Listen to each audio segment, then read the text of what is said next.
지난 랑스와의 경기에서 이강인이 상대 선수 3명에게 집중 견제를 당하는 장면이 프랑스 현지에서 화제가 됐습니다. 프랑스 트리뷰나는 20일 이강인은 랑스 선수 3명에게 압박을 당했다. 팬들은 이를 파리 생제르맹의 문제로 보고 있다고 보도했습니다. 이강인 소속팀 PSG는 지난 19일 프랑스 랑스에 위치한 스타드 볼라르트 들렐리스에서 열린 랑스와의 리그앙 18라운드 원정 경기에서 2대1로 이겼습니다. 이날 이강인은 중앙 제로톱으로 선발 출전해 60분을 뛰었는데요. 후반 14분 파비안 루이스의 동점골 장면에서 기점이 되는 패스를 하는 등 준수한 활약을 펼쳤습니다. PSG는 이후 경기 막판 브래들리 바르콜라의 역전 결승골까지 터지며 랑스를 꺾고 승점 3점을 따냈습니다. 개막 후 14승 3무 무패를 달리며 리그 선두 자리를 유지했습니다. 이강인은 전반 초반부터 가벼운 움직임을 보였는데요. 가짜 9번 역할을 맡아 상대 압박을 벗겨내고 동료들에게 패스를 연결했습니다. 이강인의 안정적인 볼 소유 능력과 정확한 패스 능력으로 PSG는 초반부터 주도권을 쥐었습니다. 후반전 초반 이강인의 번뜩이는 패스가 나왔습니다.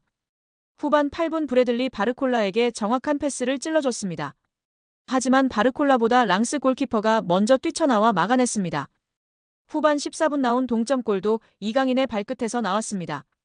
이강인이 다시 수비 뒷공간으로 침투하는 바르콜라에게 절묘한 패스를 넣어줬습니다. 앞서 기회를 놓친 바르콜라는 쇄도하던 루이스에게 내줬고 루이스가 가볍게 골망을 흔들며 동점골을 만들었습니다. 이강인은 동점골 직후 곤살로 하무스와 교체돼 경기를 마쳤습니다. 오랜만에 가짜 9번으로 출전한 이강인은 60분 정도 뛰고 동점골 기점이 되는 패스로 제 역할을 다했습니다. PSG는 이후 바르콜라의 역전 결승골로 짜릿한 승리를 가져갔습니다. 경기 후 랑스 유력지 레퀴프는 이강인에게 평점 6점과 함께 이강인을 비판할 이유는 많지 않다. 이강인은 경기 내내 패스와 드리블로 변화를 도모했던 PSG에서 가장 적극적인 공격수였고 최전방에서 벗어나 상대를 위협하고 기회를 만들어냈다는 평가를 내렸습니다. 이어 이강인은 곤살로 하무스와 교체되기 직전 파비안 루이스의 동점골 상황에서 바르콜라에게 골의 기점이 되는 패스를 했다고 이강인의 킬러 패스를 간주했습니다. 이날 이강인이 상대 선수들에게 얼마나 심한 견제를 받았는지 알 수 있는 사진도 공개됐는데요. 이강인이 수비 3명의 견제를 당하는 장면이 포착돼 프랑스 현지에서 화제가 되고 있습니다. 트리뷰나는 이강인은 랑스를 상대로 복잡한 활약을 펼쳤다. 경기 내내 상대 선수들에게 큰 고통을 겪었다. 3명의 랑스 선수들이 이강인을 포위하고 압박을 시도하기도 했다고 해당 사진을 공개했습니다. 이에 대해 한 팬은 이강인에 대한 데이베르 마차도의 파울과 그의 팀 동료들의 위협에도 PSG 선수들은 결속력이 부족한 모습을 보였다. 이강인이 경기 내내 명백한 공격을 당했음에도 불구하고 이강인을 보호하기 위해 오는 동료들이 없었다라며 PSG 선수들이 왜 이강인을 도와주지 않았는지 의문을 던졌습니다. 또한 프랑스 현지 150만 대형 축구 유튜버도 이강인만이 파리에서 공격적인 전진 패스를 하는 유일한 선수라며 극찬을 아끼지 않았습니다. 그는 개인 방송에서 이강인이 엄청나게 좋은 킬패스를 찔러주지만 그것을 골로 마무리할 수 있는 선수가 없다며 안타까워했습니다. 이강인만이 앞으로 전진하려고 노력하는 유일한 플레이어였고 파리 생제르맹의 활력소라고 극찬했습니다. 여기에 축구 통계 매체 풋몹에서 리그앙 1위를 달성한 이강인 선수의 소식을 전했습니다. 풋몹에 따르면 이강인은 20일 기준 프랑스 리그 1에서 큰 기회를 가장 많이 창출한 선수 빅찬스 메이커 1위로 올라섰습니다. 풋몹 통계에 따르면 이강인은 이번 시즌 리그앙에서 지금까지 총 11개의 기회를 창출해 가에탕 페랭과 함께 빅찬스 메이킹 공동 1위에 올라 있습니다. 그런 가운데 이강인은 도움 3개, 페랭은 5개를 기록 중입니다. 이강인은 올 시즌 PSG 핵심으로 활약하고 있습니다. 18경기 중 11경기를 선발, 7번을 교체로 출전했습니다. 6득점 3도움이라는 인상적인 활약을 보여주고 있습니다. 풋몹에 따르면 이강인은 6골로 팀 내 최다 득점 3위입니다. 또 득점과 도움을 합친 최다 공격 포인트도 9개로 3위입니다. 이어 팀 내 가장 많은 기회 창출을 만들어준 선수도 1위는 이강인입니다. 또 PSG 팬 선정 8월 이달의 선수, 이달의 골 8월, 11월까지 수상하며 팬들의 사랑도 많이 받고 있는 상황입니다. 루이스 엘리케 파리 생제르맹 감독은 주전 명단에 대해서 다시 한번 생각해볼 필요가 있어 보입니다. PSG는 27일 독일 민헨의 알리안츠 아레나에서 열린 바이에른 민헨과의 챔스 페이즈 5라운드 경기에서 0대1로 패배했습니다. PSG는 전체 25위까지 추락하면서 16강 플레이오프 진출마저도 비상이 걸렸습니다. 이날 패배의 원흉은 우스망 덴벨레였습니다. 엘리케 감독은 바이에른의 높은 수비 라인을 역으로 공략하기 위해 덴벨레와 브래들리, 바르콜라를 최전방에 배치했습니다. 아이디어는 좋았지만 선수들의 경기력이 뒷받침되지 못했는데요. 특히 덴벨레는 너무 심각했습니다. 전반전에 몇 차례 PSG가 득점 기회를 덴벨레에게 제공했지만 그때마다 덴벨레는 늦은 판단과 아쉬운 슈팅으로 찬스를 허비했습니다. 주심에게 항의하다가 경고를 받았던 덴벨레는 후반 11분 알폰소 데이비스를 향한 불필요한 태클로 경고 누적 퇴장까지 당했습니다. 1대 0으로 끝난 승부였기에 최소한 덴벨레가 퇴장이라도 당하지 않았다면 PSG도 결과를 바꿀 수 있었을 것입니다. 덴벨레의 저조한 경기력은 오늘 내일의 문제가 아닌데요. 이번 시즌 리그에서는 매우 뛰어난 활약을 보여주고 있지만 UCL만 나서면 범인으로 전락하고 있습니다. 이번 시즌 UCL 4경기에 선발로 출장했지만 단 1도움이 전부입니다.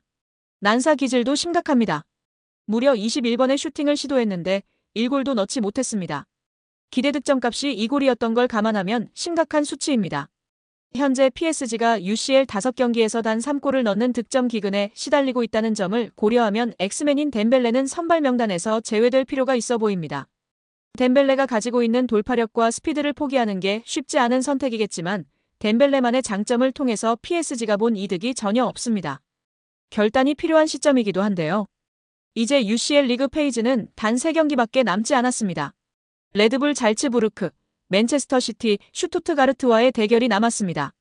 잘츠부르크와 슈투트가르트는 현재 순위가 PSG보다도 낮고 객관적인 전력에서도 밀리는 팀들이지만 16강 플레이오프 진출을 여전히 노릴 수 있는 팀들이기에 절대로 포기하지 않을 것입니다. 그리고 최근 최악의 분위기를 보내고 있는 맨시티지만 절대로 무시할 수 없는 상대입니다. 덴벨레를 빼고 무조건 이강인을 넣을 필요는 없지만 현재 주전 경쟁을 할 수 있는 선수 중 제일 경쟁력 있는 선수가 이강인입니다. 이번 바이에른전에서도 교체로 투입된 이강인이 공격을 제일 잘 풀어줬습니다. 이강인을 굳이 안 넣을 이유도 없는 상황입니다. 엘리케 감독의 결단이 필요한데요. 덴벨레와 대도적의 이강인은 교체 투입된 이후 PSG의 공격에 활력을 불어넣고 있습니다. 그는 짧은 시간 동안 날카로운 드리블과 패스로 기회를 창출하며 팬들에게 강렬한 인상을 남겼습니다. 그러니 당연스럽게 이강인의 선발 제외 결정에 대해 의문이 제기됐습니다. 당연히 이강인을 선발로 내세우지 않은 결정은 PSG의 공격 정체를 자초한 원인이라는 지적이 나오고 있습니다. 팬들은 SNS를 통해 이강인이 처음부터 뛰었다면 경기 결과는 달라졌을 것이라며 감독의 결정을 강하게 질타했습니다. 결국 PSG는 챔피언스리그 조별리그에서 2번째 패배를 기록하며 조별리그 통과의 적신호가 켜졌습니다. 프랑스 레퀴프는 PSG는 전반에 더 나은 경기를 펼칠 수도 있었다. 그러나 엘리케 감독이 선택한 덴벨레가 침착함을 잃고 자멸했다고 한탄했습니다. 레퀴프는 엘리케 감독의 전술로 추락하는 PSG에 대해 엘리케 부임 이후 UCL 17경기서 6승에 그치고 있다. 기본적으로 엘리케 감독 체제에 한계가 나타나고 있다라면서 절대 져서는 안 될 경기를 졌다. 남은 3경기서 2승을 거둬야 하지만 경기력이 최악이다. 이제 PSG는 유럽 무대에서 존재감이 없는 팀이라고 질타했습니다. 반면 광주FC 이정효 감독의 작심 발언은 공감을 받고 있는데요. 기자의 질문에 정몽규 축구협회 회장 홍명보 감독이 출석한 국회 문체위 현안 질의를 봤다며 월드컵 출전 유무는 중요하지 않다. 이렇게 월드컵 나가서 뭐 하냐고 반문했습니다. 월드컵에 못 나가면 누가 책임질 거냐는 김판곤 감독의 발언에 직격탄을 날린 것으로 보입니다. 이정효 감독은 월드컵에 나가는 게 문제가 아니라며 일이 벌어졌으니 수습을 정확하게 하고 매듭을 짓고 나서 시작해야 한다. 대충 하면 또 같은 일이 벌어진다고 강조했습니다. 진짜 월드컵 나가는 것 자체가 목표인가라고 물은 이 감독은 우승 한번 해봐야 되지 않겠냐며 확실하게 쇄신하고 다음 단계로 나아가야 한다. 얼렁뚱땅 넘어가면 시간이 흘러 또 잊힌다고 축구협회의 쇄신을 덧붙였습니다.